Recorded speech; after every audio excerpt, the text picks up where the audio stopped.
Hello hi friends. మేమైతే బయలుదేరిపోయాము కొండకి. మా కత్తులు కట్టరాలు చూసారు కదా ఏ విధంగా అయితే ఉంటాయి. మేమైతే బయలుదేరిపోయాము అడవికి అనమాట. సంవత్సరం ఒకసారి దొరుకుతాయండి ఈ అడ్డకాయలు.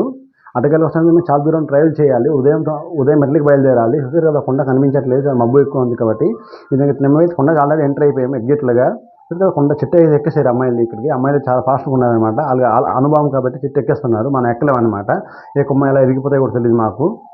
ఈ విధంగా అయితే అమ్మాయిలు చూసి ఎక్కి దిగిపోతున్నాయి అనమాట. కొన్ని చెట్లు వాళ్ళకి తెలుసు అనమాట.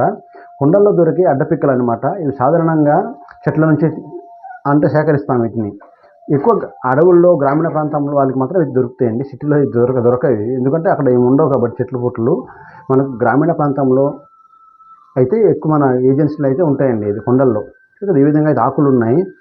అదిగో పిక్కలు అయితే ఈ విధంగా ఉంటాయండి. అడ్డకాయలు అయితే ఈ విధంగా ఉంటాయి. వాటి లోపల గింజలు కూడా ఉంటాయి అనమాట. ఆ గింజల కోసం మనం వెళ్ళాలి. సంవత్సరం ఒకసారి తినాలన్నమాట.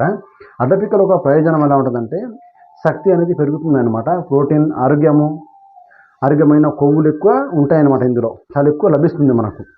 అందరూ మన పెద్దవాళ్ళు కూడా అనేవారు ఇది రక్తహీనతకు చాలా బాగా ఉపయోగపడుతుంది అని చెప్పి తింటున్నారు అనమాట. రక్తహీనత తగ్గించడంలో కూడా ఇక్కడ సహాయపడుతుంది. ఇనుము, ఐరన్ వంటివి ఎక్కువ కలిగి ఉంటాయి ఇందులో. మన పూర్వీకులు అందుకే ఇది వదలరండి. చూసారు కదా ఈ విధంగా కింద పైనకి పడేస్తే తీస్తామన్నమాట. తీసుకొని కూడబెట్టి మనం కాల్చుకొని తీసుకెళ్తాం. అయితే ఫ్రెండ్స్ చూసారు కదా, చర్మం, జుట్టు, ఆరోగ్యం, విటమిన్లు, యాంటీ ఆక్సిడెంట్ అనేది ఎక్కువ ఉంటాయన్నమాట ఇందులో. ఇది కొండలో సహజంగా కొండ ప్రాంతంలో దొరుకుతాయండి అడ్డపిక్కలు.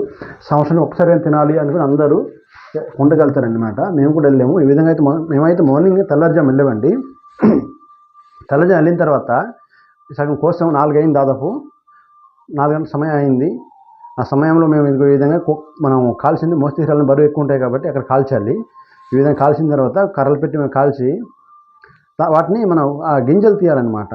అంటే పిక్కలు తీయాలి. ఏ విధంగా తీయాలి చూసారా? ఈ విధంగా మంట పెట్టి ఈ విధంగా తీస్తే కాకుండా తీస్తారనమాట. ఎక్కువ కాలిన ఆ గింజలు అనేది రావన్నమాట.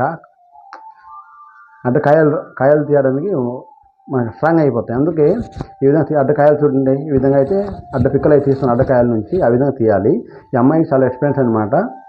చాలా ఫాస్ట్ తీస్తారు. ఇల్లు కొండల్లో ఎక్కువ ఉంటారు కాబట్టి గిరిజనులు ఈ యొక్క తెగ వాళ్ళు ఎక్కువ కొండల్లో నివసిస్తారు. అన్ని సహజ ప్రకృతి వచ్చినటువంటివి తింటారు అనమాట. వీళ్ళు ఎక్కువ ఇష్టంగా తింటారు అనమాట వీళ్ళు. అందుకే వాళ్ళ అనుభవం చూసి నాకైతే చెయ్యి కాలిపోతుంది. నేను చాలా కష్టంగా తీయడానికి. మా ప్రాంతంలో అయితే వీటిని ఒడియాలో దీన్ని చియాడి అంటాం. మీ ప్రాంతంలో ఏమని పిలుస్తారో తెలియదు. మా ప్రాంతంలో చియాడి అంటాం మా ఒరియా భాషలో.